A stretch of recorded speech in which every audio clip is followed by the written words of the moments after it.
धामनोद नगर में विकास कार्य को लेकर दलगत राजनीति से उठकर भाजपा कांग्रेस के 9 पार्षदों ने लगाए अध्यक्ष समेत परिषद पर गंभीर आरोप। धामनोद नगर में विकास कार्य को लेकर दलगत राजनीति से उठकर भाजपा कांग्रेस के 9 पार्षदों ने अध्यक्ष समेत परिषद पर गंभीर आरोप लगाए गए। वहीं आज दिनांक 2 जनवरी 2024 को धामनोद नगर परिषद में प्रेस कॉन्फ्रेंस रखकर कांग्रेस के नगर पंचायत उपाध्यक्ष जयश्री अंतिम यादव सहित भाजपा कांग्रेस के 9 पार्षदों द्वारा नगर पंचायत अध्यक्ष सीमा विष्णु पाटीदार पर नगर विकास कार्य अवरुद्ध करने को लेकर प्रेस कॉन्फ्रेंस रखी गई, जिस पर जनप्रतिनिधियों द्वारा नगर पंचायत द्वारा अध्यक्ष पर गंभीर आरोप लगाते हुए बताया कि अध्यक्ष द्वारा नगर में दलगत राजनीति करते हुए विकास कार्य अवरुद्ध कर रखा है, जिसके तहत बताया कि हमारे द्वारा पूर्व में नगर पंचायत में आयोजित बैठक में सभी पार्षदों ने एक मत होकर नगर के हित में 351 प्रस्ताव पास किए थे ताकि दलगत राजनीति से उठकर नगर का चहु और विकास कार्य हो सके, परंतु कहीं न कहीं नगर पंचायत अध्यक्ष एवं उनके प्रतिनिधि द्वारा लगातार मनमानी पूर्वक रवैया बनाकर नगर के विकास कार्य के अवरुद्ध कर रखा है, जिसके तहत नगर में चल रही सीवरेज पाइपलाइन का कार्य भी नगर परिषद के पार्षदों को एवं नगर पंचायत को विश्वास में लिए बगैर मनमानी पूर्ण तरीके से कार्य कर रहे हैं। वहीं विगत दिनों पीआईसी की बैठक 26 दिसंबर 2023 को बुलाकर प्रस्ताव क्रमांक 2 से 25 तक को भी निरस्त कर दिया गया, जिसको लेकर भी पार्षदों में आक्रोश देखा गया। वहीं पूर्व में भी निर्धन गरीब परिवारों में किसी की मृत्यु होने पर भी जलाऊ लकड़ी उपलब्ध कराई जाती थी, जिसे भी पुनः चलित प्रस्ताव पास कर 9 पार्षदों द्वारा स्वीकृति प्रदान की गई। जन समस्या को लेकर हमने एक प्रेस नोट जारी करा और मैडम से भी हमने कुछ सवाल जवाब करने के लिए हम यहाँ सब पार्षद के लोग खड़े हैं। हम यहाँ पर बीजेपी और ना कांग्रेस कर रहे हैं, हम नगर के विकास के लिए यहाँ पर चर्चा का विषय बनाया, हमने मैडम से चर्चा का विषय रख रहे हैं। तो मेरे ऐसे 10 सवाल हैं कि जो मैं मैडम से जानकारी लेना चाहता हूँ कि 1 वर्ष पूर्ण हो चुका है, नगर में एक भी नवीन निर्माण कार्य प्रारंभ नहीं किया गया। वर्तमान परिषद की प्रथम बैठक में 351 कामों का प्रस्ताव पास किया था, जिसमें समस्त वार्डों सम्मिलित थे। किस कारण उक्त कार्यों को प्रारंभ नहीं किया गया? प्रथम मेरा क्वेश्चन ये है। द्वितीय क्वेश्चन मेरा है कि परिषद में जिन ठेकेदारों को टेंडर स्वीकृत हुए हैं कि किस कारण से कार्य प्रारंभ नहीं हुए? क्या उनकी फाइलों पर अध्यक्ष एवं सीएमओ की साइन नहीं हुई? क्या कारण है उसका? तीसरा क्वेश्चन है, सीवरेज लाइन जो वर्तमान में कार्य प्रारंभ हो चुका है, पार्षदों को सूचित कर कागजी कार्रवाई क्यों नहीं बताई जा रही है?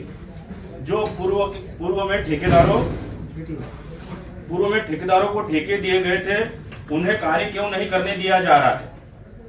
जल आवर्धन का कार्य विगत कई वर्ष से चल रहा है, उसके उपरांत भी कार्य नगर में पूर्ण नहीं किया गया, सप्लाई भी प्रारंभ नहीं की गई, क्या कारण है?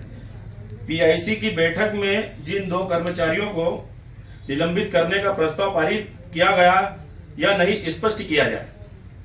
अध्यक्ष एवं सीएमओ द्वारा आज वर्तमान दिनांक तक क्या पूर्व में जो भी फाइलों पर साइन सिग्नेचर किए जा रहे हैं या नहीं, क्या उसका कारण क्या? विकास कार्य बाधित हो रहे हैं?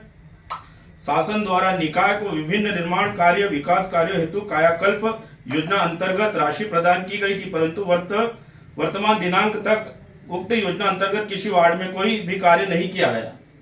खलघाट पंप हाउस पर जनरेटर जिसकी अनुमानित लागत 26 लाख रुपए की है, जो कि वर्तमान में खलघाट पंप हाउस पर नहीं है, एवं नगर परिषद में वाटर कूलर जो नगर परिषद में नहीं है, वो कहां है, उसकी जानकारी देवे। क्या धामनोद नगर में बीजेपी कांग्रेस की जा रही है अध्यक्ष महोदया द्वारा, जिसके कारण नगर में विकास कार्य बाधित हो रहा है? संभागीय संयुक्त संचालक महोदय संभाग इंदौर को भी पत्र लिखा गया था कि यहाँ के विकास कार्य बाधित हो रहे हैं।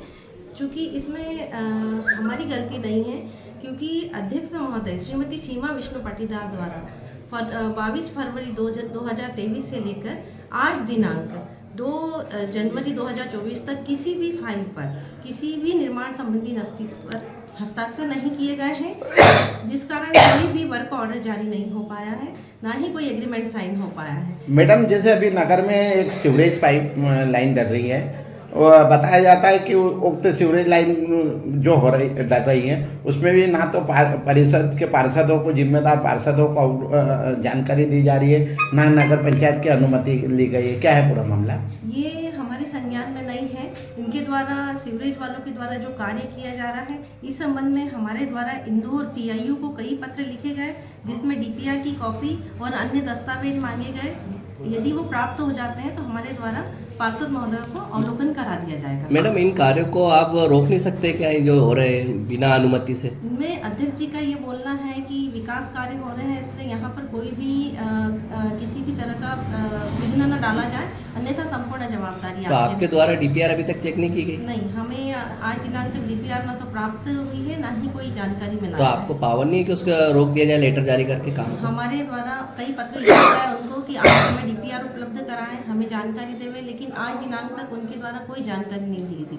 विगत दिनों अभी पीआईसी की भी मीटिंग नगर परिषद में हुई थी, जिसमें भी प्रस्ताव 2 से 25 तक के निरस्त कर दिए गए हैं। क्या वो जिन प्रस्तावों को निरस्त किया गया उनसे नगर का विकास कार्य नहीं रोकेगा मैडम? नहीं, उससे बकायदा उससे नगर का विकास कार्य रुकेगा, क्योंकि पीआईसी और परिषद प्रस्ताव के बिना हम लोग कार्यों को आगे नहीं बढ़ा सकते। तो इस कारण उन्होंने जो बिंदु क्रमांक 2 से 25 तक निर्माण कार्य से संबंधित प्रस्ताव थे, वो प्रस्तावों को श्रीमती सीमा विष्णु पाटीदार द्वारा निरस्त कर दिया गया और पीआईसी में भी उनके द्वारा पीआईसी प्रभारी से रजिस्टर जो प्रस्ताव मैडम निरस्त किए गए हैं उसमें कुछ महत्वपूर्ण प्रस्ताव बताइए जिनके निरस्त करने से नगर का विकास रुकेगा। उसमें कायाकल्प का जो हम लोगों को तकनीकी स्वीकृति लेना है, कायाकल्प द्वितीय चरण की, वो रुक जाएगा, जिससे सड़क निर्माण अवरुद्ध हो जाएंगे।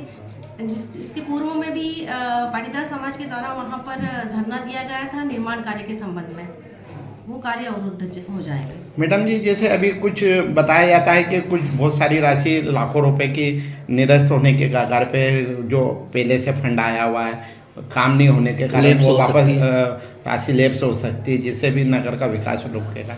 कायाकल्प प्रथम चरण का जो रोड निर्माण संबंधित कार्य था, उसका वर्क ऑर्डर जारी हो चुका है, लेकिन उसका आज दिनांक तक कोई कार्य प्रारंभ नहीं किया गया है। उसकी राशि 80 लाख रुपए जो प्राप्त हुई थी, तो चूंकि यहाँ पे कार्य नहीं हो रहा है, तो गवर्नमेंट ने हमें एक पत्र लिखा था कि आपको ये राशि 50 लाख आपके द्वारा लौटा दी जाए, जब कार्य प्रारंभ होंगे तब ये आपको पुनः लौटा दी जाएगी।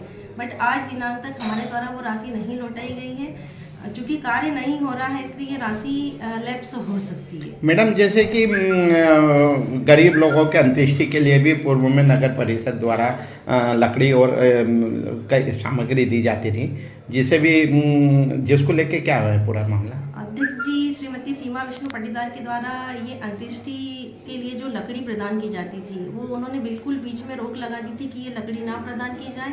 बाद में उपाध्यक्ष महोदय और अन्य पार्षदों 9 पार्षदों के द्वारा मिलकर एक प्रस्ताव किया गया है, जिसमें उनके द्वारा ये लकड़ी देने की बात रखी गई। आप क्या गरीब लोगों को अंत्येष्टि के लिए लकड़ी प्रदान की जा रही है। आपका पूरा नाम और पद? माया मंडलोई, सीएमओ नगर परिषद धामनोर। देश प्रदेश की खबरों के लिए धार न्यूज को सब्सक्राइब करें, लाइक करें, कमेंट करें और बेल आइकन दबाना बिल्कुल ना भूलें। देखते रहिए धार न्यूज। धार न्यूज के फेसबुक पेज को फॉलो करें, इंस्टाग्राम धार news.mp को फॉलो करें।